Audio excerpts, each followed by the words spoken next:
Enfim, minha família, vamos lá. Tem Power Ranking, o Power Ranking que é o canal que a nossa live... Amigão, é o canal, não tem né? jeito, tá? Que é o quadro que a nossa live adotou, é amado por nós, faz uma projeção ali, pô, muito maneira de Campeonato Brasileiro, quem não tá ligado... Tem alguém aqui que não conhece ainda o Power Ranking, que a gente reage sempre? Tem alguém que não tá ligado ainda nos reacts que a gente faz do Power Ranking? Ou o geral já tá familiarizado? Aí tem uma rapaziada que não conhece, então dá esse voto de confiança, porque é um conteúdo muito que esse malandro que faz. O canal dele tá crescendo legal, só que esse quadro ainda não bomba tanto. E aqui na nossa live já é um react certo. Ele faz uma projeção que é como se fosse uma tabela do Campeonato Brasileiro, só que de perspectiva. Tipo assim, de animosidade, de como tá a felicidade, a tristeza, a expectativa, o fator quase psicológico dos clubes, entendeu? Muito pico. Amigão, não tem jeito, tá? O Vasco comer, tá? é o time da Ele é fiel em todo tempo, eu nunca deixei de acreditar, mais duas posições. virada. E tá de volta no nosso top 10, onde eu avalio os times do Campeonato Brasileiro com base em campo, bola e momento vivido. Foram duas viradas na mesma semana, contra o mesmo Atlético Paranaense, mas pelo menos no meu entendimento, dois jogos muito diferentes. Na segunda-feira, o Vasco conseguiu o resultado muito mais pela força que tem em São Januário e também a estrela do Rafael Paiva para manter o Emerson Rodrigues em campo depois de um primeiro tempo pavoroso do que qualquer outra coisa. Agora, já no confronto da Copa do Brasil, o Papaiva merece ser muito exaltado. E não porque o Vasco fez um jogo perfeito, tá? Aliás, o primeiro tempo passou longe disso. O Pumita e o Piton sofreram demais. E o primeiro gol do Atlético Paranaense saiu justamente de uma falha na recomposição do lateral esquerdo. Sobre isso, inclusive, dentro e fora de casa fica uma preocupação, porque o Vasco saiu atrás nos últimos 3 jogos, isso sem contar também que o Red Bull Bragantino e o Atlético Goianiense na ida da Copa do Brasil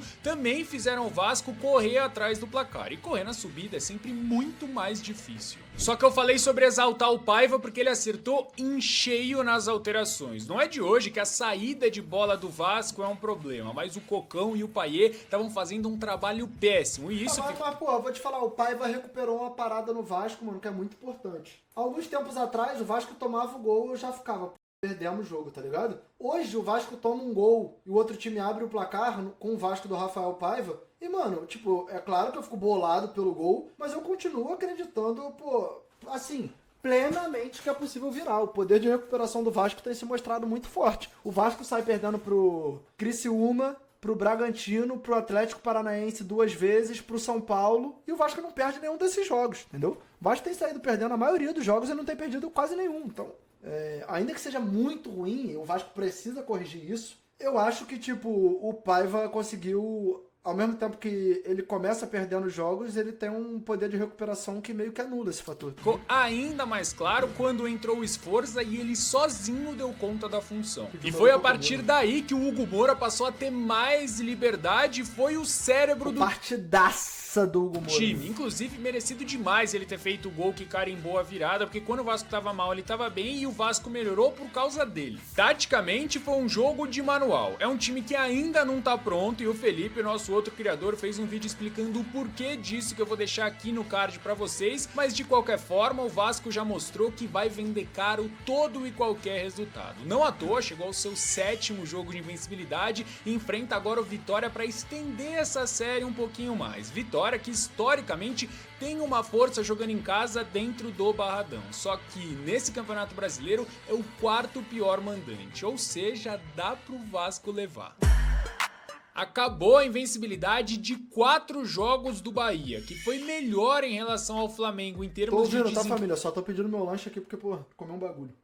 Mas sai da Fonte Nova em desvantagem porque a carência no ataque é real. Como poucos no Brasil, o time do Rogério Ceni sabe envolver os seus adversários com a posse da bola, mas também não é de hoje que traduzir esse controle em gols virou um problema. E isso vem acontecendo por 2 motivos diferentes. e o primeiro deles fica escancarado a partir do mapa de finalizações do primeiro tempo, uma falta de agressividade do Bahia ao terço final. E exatamente por esse fator que das 10 finalizações do time do Rogério Ceni, 7 foram de fora da área. O número de gols esperados a partir de chutes no alvo dá o tom do que foi esse primeiro tempo. O Bahia teve 1% de chance de abrir o placar. Só que a história foi bem diferente no segundo tempo. A começar, é claro, pelo gol sofrido, mas principalmente pelas chances desperdiçadas pelo Bahia. Segundo as estatísticas, a expectativa é que 6 a cada 10 dessas finalizações... Mas aqui, desculpa, é mais mérito do Matheus Cunha do que demérito do atacante, cara. O Bahia faz a jogada na moral, infiltra,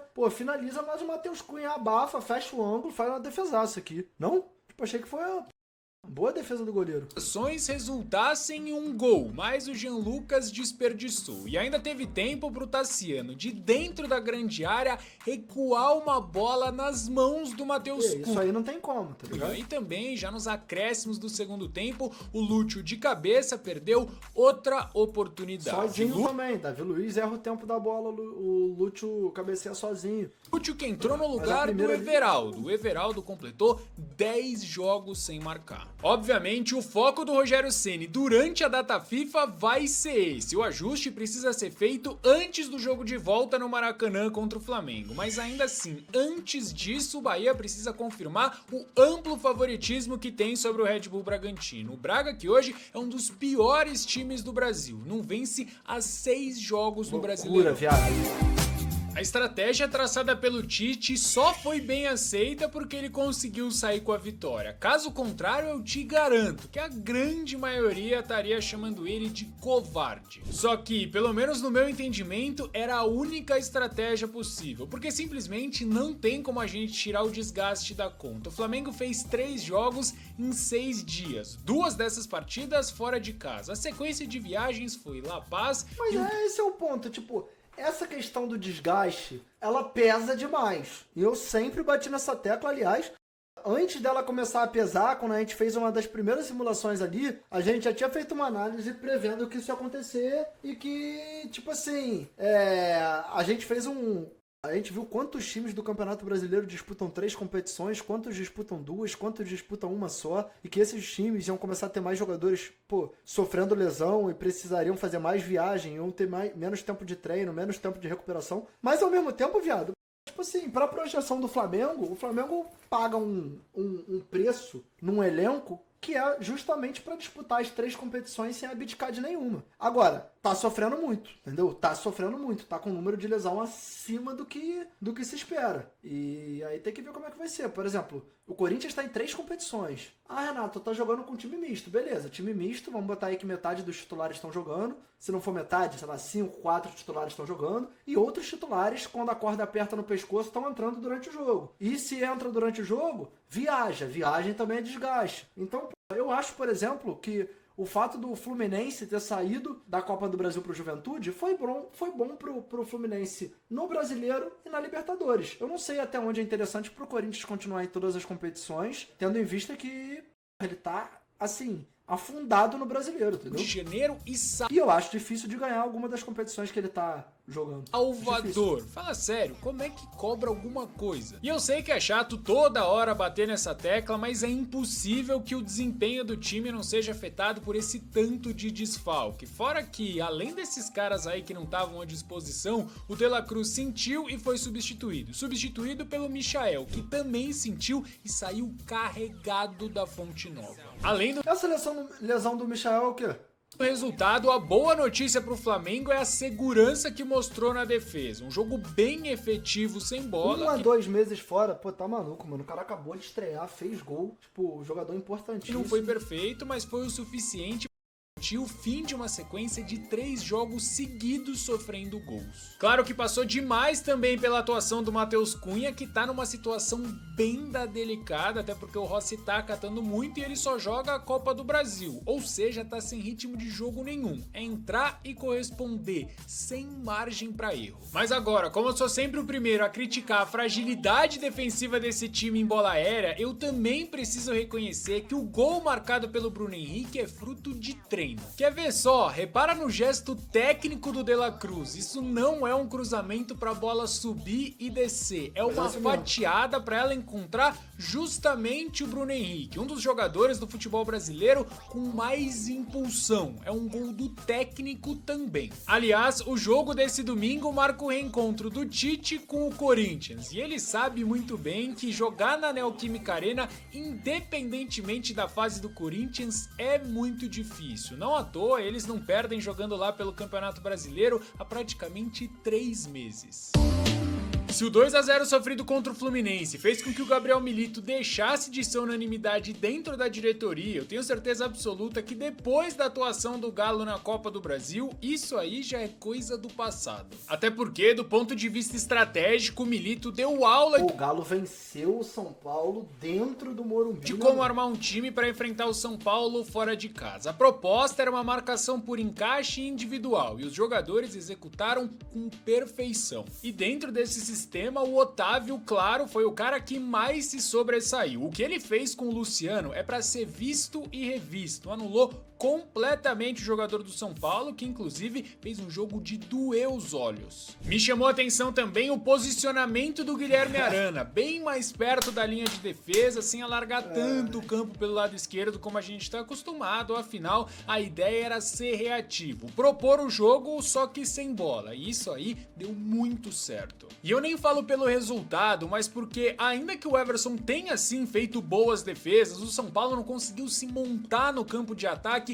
e pressionar o Galo com constância. Pelo que foi o jogo, não dá nem pra dizer aquela máxima, né? O Galo soube sofrer, porque nem precisou disso. Eram raríssimos os desencaixes na marcação. Esses desajustes só aconteciam a partir de lances individuais, protagonizados em sua maioria pelo Lucas Moura e o Wellington Rato, que fez um bom jogo, e além deles, o outro cara que tentou não ser burocrático num time inteiro do São Paulo foi o Sabino. Mas é claro que a gente também precisa responsabilizar o Maxi Cubeiras, né? O assistente do Luiz Ubeldia, que estava comandando o time, morreu com 4 substituições no banco de reservas. E isso me fez lembrar de uma frase famosa do Vanderlei Luxemburgo: o medo de perder tira a vontade de ganhar. E pra mim foi exatamente o que aconteceu. Paulo. Impossível, claro, a gente deixar de falar sobre o gol inacreditável perdido pelo Lucas, e já que eu citei o Vanderlei Luxemburgo, eu aproveito para colocar o Muricy na roda, porque realmente não tem jeito, a bola pune. E essa punição veio em um momento que o Atlético já não queria mais nada com nada. Estavam os 11 jogadores dentro da grande área para se proteger do escanteio, quando depois do escorregão do Luciano, que já estava fazendo hora extra em campo, o contra-ataque se ofereceu para o Igor Gomes. Arranque de balsa do Igor Gomes, mas de qualquer forma ele conseguiu o que queria, sofreu a falta do Sabino e ofereceu pro Scarpa a bola dos sonhos dele. Eu já tinha falado isso nas... Igor Gomes ali, filho, aos trancos e barrancos pra puxar esse semana passada. filho. O Scarpa tá acima de 90% dos jogadores do futebol brasileiro só por saber bater bem na bola. E ele provou isso mais uma vez nessa assistência, nesse passe com a mão que ele deu pro Batalha. É uma boa vantagem, lógico, mas o Scarpa é muito forte na bola, na bola parada. Completamente reversível. Até se a gente for olhar os últimos desempenhos do Galo na Arena MRV, né? Contra Cuiabá, São Lourenço e mais recentemente agora uma derrota pro Fluminense. Aliás, o próximo adversário do São Paulo, eu já vou falar um pouquinho mais a respeito desse jogo, é justamente contra o Fluminense. Já do lado do Atlético Mineiro, o time do Gabriel Milito enfrenta o Grêmio que joga em casa e completamente descansado. Se a gente for olhar o retrospecto recente do Galo longe da Arena MRV, um empate não é mau negócio, até porque os últimos 4 jogos são 3 derrotas.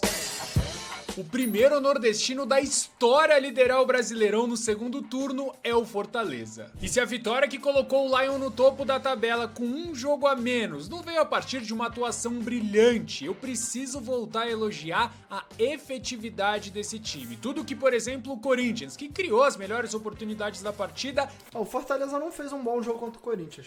De verdade. Eu acho que é uma análise resultadista a gente falar que o Fortaleza fez um bom jogo. O Fortaleza ganhou e aproveitou a chance que teve. Mas eu acho que foi mais sorte que juízo. Não a sorte em fazer o gol, mas a sorte em não ter tomado. Porque o Corinthians criou o suficiente pra fazer gol, tá ligado? O suficiente. E a defesa do Fortaleza não foi capaz de segurar. Ela dependeu muito do Pedro Raul perdendo o gol sem goleiro embaixo da trave, do Yuri Alberto não finalizando, entendeu? É um negócio que o Fortaleza já fez atuações bem melhores no campeonato. Não conseguiu fazer, seja com o Yuri Alberto ou então o Pedro Raul. Depois do gol decisivo contra o Criciúma, eu lembro de falar sobre a importância do Moisés retomar aquela boa fase que a gente viu na Copa do Nordeste. E contra o Corinthians, a entrada do Moisés no lugar do Breno Lopes, que não estava fazendo um bom jogo, mudou completamente o panorama da partida. Por mais que não entre pra estatística, até porque a assistência de fato foi do Lucero, a gente não vai esquecer que a jogadaça pro gol do Pikachu foi dele, o gol que manteve mais uma rodada de invencibilidade do Fortaleza. Hoje já são 10 jogos que o Lion não sabe o que é perder. Loucura. E nesse período aí, 9 vitórias e um único empate. Pouquinha coisa. Segundo o departamento de matemática da UFMG, o Fortaleza tem mais de 50% também de chance. Usando os dados do departamento de matemática do UFMG. Pô, vou te falar, os caras se destacam muito quando o tema é fazer esse tipo de projeção e cálculo baseado na tabela do Campeonato Brasileiro. De ganhar o título, mas o Vojvoda já avisou, é pezinho no chão porque a próxima parada é duríssima, confronto direto contra o Botafogo. Vocês estão ligados, claro, que o Fortaleza é o único time que ainda não perdeu jogando em casa, mas até mesmo longe do Castelão, a fase dos caras é ótima. São 4 jogos de invencibilidade, contando com vitórias contra Flamengo e o Cruzeiro, que até aquele momento estava 100% como mandante. Por isso e pela fase dos dois times, a minha expectativa é de um jogaço. Até porque o último jogo do Botafogo no tapetinho do Nilton Santos foi logo uma goleada pra cima do Flamengo. Botafogo que teve a semana livre pra treinar, chega descansado e louco pra retomar a liderança. Aliás, contra adversários do G6, o desempenho do time do Arthur Jorge tem sido excelente. Além dessa sapecada aí no Flamengo, a gente precisa lembrar do 1-0 contra o Palmeiras, que é verdade, uma vitória pelo placar mínimo, mas pela quantidade de chances criadas e desperdiçadas, pelo menos na minha opinião, cabia mais. E até mesmo na derrota contra o Bahia no primeiro turno, vocês vão lembrar desse jogo aí, que o Barbosa terminou de centroavante, o Arthur Jorge foi muito criticado, apesar da derrota. De novo, pra mim, o Botafogo foi superior nos 90 minutos. Mas enfim, só pra falar bem rapidinho sobre... Eu também acho o Botafogo favorito pra esse jogo, pô. Pro jogo que rolou também contra o Bahia nesse final de semana, pelo que os dois times criaram, principalmente no segundo tempo, né? Porque praticamente no primeiro a gente não teve jogo. Eu achei o resultado bem justo. É verdade que o Botafogo podia ter saído na frente, mas acabou parando na trave e nas boas defesas do Marcos Felipe. Mas é verdade também que o Botafogo poderia ter perdido naquela pressão final do Bahia. O Bahia exigiu demais do John e ele, como tem sido nessa temporada, correspondeu e muito. E eu sei que já virou normal, mas de verdade me assusta o impacto que o Igor Jesus tem gerado nesse time. Um trabalho impecável do scout do Botafogo para conseguir encontrar um cara que com pouquíssimo tempo no futebol brasileiro já virou um dos melhores centroavantes do país. Ó, só por jogar em casa eu vou colocar 55-45 pro Botafogo. Pô, eu acho o Igor Jesus muito bom, mas eu acho que é cedo pra gente colocar ele entre os melhores centroavantes do país, tá ligado? Acho que é cedo. Pode vir a ser, nada impede, mas eu acho que é cedo. Fogo nesse jogo contra o Fortaleza, mas eu quero saber o seu placar, a sua opinião aqui nos comentários. O torcedor do Juventude tem motivo de verdade pra acreditar na classificação. Até porque, apesar da decepção pelo gol sofrido no Juventude tá muito bem no Power Ranking, mano. Finalzinho, o Juventude foi superior durante boa parte, se não todos os 90 minutos. Foi dono da maioria da posse de bola, teve as melhores oportunidades e não deixou o Corinthians criar nenhuma chance clara de gol. Agora, se no primeiro tempo faltou eficácia pro Juventude e sobrou poder de decisão pro Hugo Souza, que fez 2 defesas espetaculares, a principal delas nessa finalização aí do Carrilho cara a cara, o segundo tempo foi bem diferente. Isso porque na volta do vestiário, o Ramon armou o Corinthians com aquela linha de 5 que a gente tem se acostumado a ver, entrou o André Ramalho, também saiu o Hugo para a entrada do Bidu do lado esquerdo para dar mais profundidade. Qual a avaliação do torcedor do Corinthians sobre o André Ramalho nesse exato momento? Porque recentemente eu fiz essa pergunta e eu falei que eu avaliava a chegada dele e o nível de atuação como ok. E falaram, não, tá jogando pra c... ele é muito pica, sei lá o quê. Nesse último jogo, mano, eu já achei que ele cagou o pau, velho. Achei que ele foi mal nos 2 lances de gol. Não tô falando que ele fez gol contra, não é isso. Mas eu achei que ele foi mal no lance dos 2 gols, mano. Quantidade e agressividade pro Corinthians, que de fato melhorou depois dessas substituições, mas foi justamente no seu melhor momento da partida que veio a lambança. Primeiro do André Ramalho, depois do Hugo Souza, pro primeiro gol do Juventude, que mereceu por tudo que fez na primeira etapa. Detalhe que o André Ramalho teve um dia, ou melhor, uma noite pra esquecer, né? Porque ele também falha no segundo gol. Atuação quase irretocável do Juventude, só não foi realmente pela desatenção no gol marcado pelo Gustavo Henrique. Aliás, o time do Jair Ventura vem sofrendo muitos gols nos minutos finais. Foi assim contra Fluminense, Botafogo, Atlético Goianiense e agora o Corinthians. De qualquer forma, pelo que vem mostrando... Contra o Fluminense 2, né? O Juventude vencia por 5-2 no agregado durante o segundo jogo da Copa do Brasil e toma 2 gols ali na reta final e quase perde a vaga. Um jogo que tava assim... muito encaminhado. Essa temporada. E conseguiu fazer contra o próprio Corinthians dentro da Neoquímica Arena, empatar com 2 jogadores a menos. Eu acho que o Juventude chega muito forte pro jogo da volta. Inclusive tem uma estatística bem interessante. O Juventude fez 46 jogos em 2024 e só 4 vezes esse time aí perdeu por 2 ou mais gols de diferença. Diferente do que muita gente tá falando, eu acho que o ano do Palmeiras tá longe de acabar. É fato que desde que o Abel Ferreira chegou, essa é a pior temporada em termos de desempenho, mas não tem como a gente simplesmente descartar o atual bicampeão brasileiro de mais uma briga pelo título. Não, descartar jamais. Começa que o número de jogos até o final... Aí, deixa eu só avisar ali que meu pedido vai chegar. Pera aí.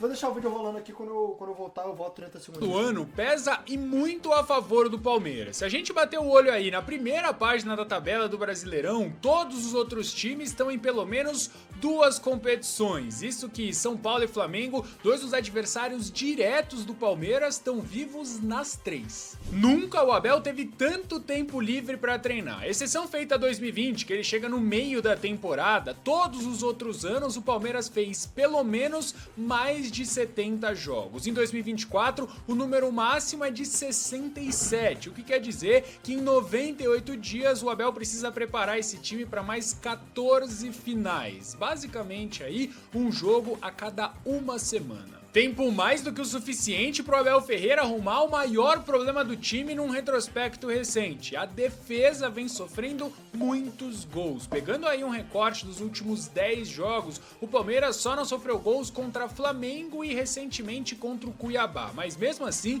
nos outros 8 jogos, o Palmeiras tomou 12 gols. Uma média superior da Ponte Preta? A 1 por partida. E é exatamente daí que surgem as dúvidas. O Palmeiras vai ser escalado com 2 ou 3 zagueiros? Se for uma dupla, será que o Murilo vai continuar no banco, mesmo depois de uma atuação segura contra o Cuiabá, com direito a gol inclusive? A minha opinião é que a dupla ideal do Palmeiras, apesar da falha dele contra o Botafogo, é com o Vitor Reis e o Gustavo Gomes. Mas a gente vai descobrir o plano do Abel... Vitor Reis, nosso brabo do modo carreira. Esse final de semana, jogo dificílimo na Liga Arena contra o Atlético Paranaense, que é verdade, não vive uma boa fase. Em casa pelo Campeonato Brasileiro, o Furacão não vence há 6 jogos. Nesse período aí, 2 empates e 4 derrotas seguidas. Mais fácil a gente sabe que não vai ser.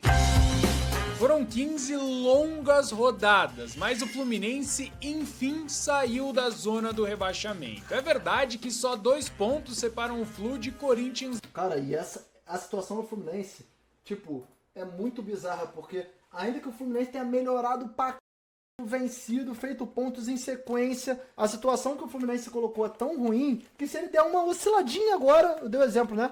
Se perder pro São Paulo ali, já talvez volte pra zona do rebaixamento. E isso é porque, mano, ainda que o Mano Menezes faça um trabalho, excelente, a situação que o time, ainda com o comando do Fernando Diniz, que eu sou fã, tá?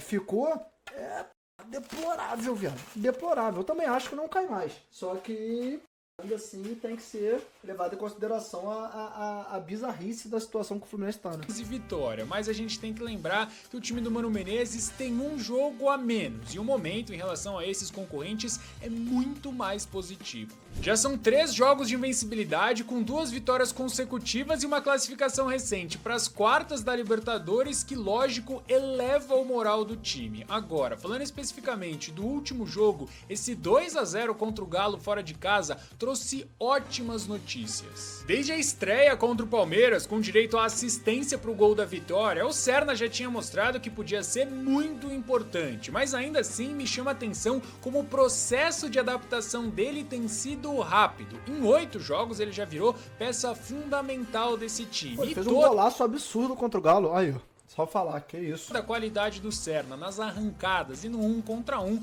tá muito bem representada aí nesse lance. Quem fica no chão ali, o que ele Batalha? marcou contra o Atlético. Aliás, esse aí foi o único gol do Flu no primeiro tempo, mas pela quantidade de chances criadas e as boas defesas que fez o Everson, pra mim ficou barato. E ficaria barato até que o Arias simplesmente resolveu fazer um golaço pra fechar a conta. Inclusive, desde que o Arias voltou da Copa América, esses dados são bizarros, tá? Ele só foi poupado em um único jogo, na ida contra o Juventude, e ainda assim, quando ele entrou em campo, ele ainda serviu. Agora, eu acho que talvez o Fluminense não precise vender o John Arias. Claro que seria importante pro financeiro do Fluminense, mas, pô, com a venda do André tendo sido confirmada, com a venda do Alexander tendo sido confirmada, existe um mundo de segurar o André, não? O Arias, não? Teve uma assistência. Contando os outros 9 jogos, o Arias vem de 3 gols e outras 2 assistências. O cara é muito decisivo. E assim como o Serna, é outro colombiano que o Fluminense simplesmente tirou da cartola. Claro que não vai ser fácil, mas na minha opinião, o Fluminense é ligeiro favorito contra o São Paulo. Não só por jogar em casa, mas também porque a sequência do time do Zubeldia longe do Morumbi no Campeonato Brasileiro é horrível. São 3 derrotas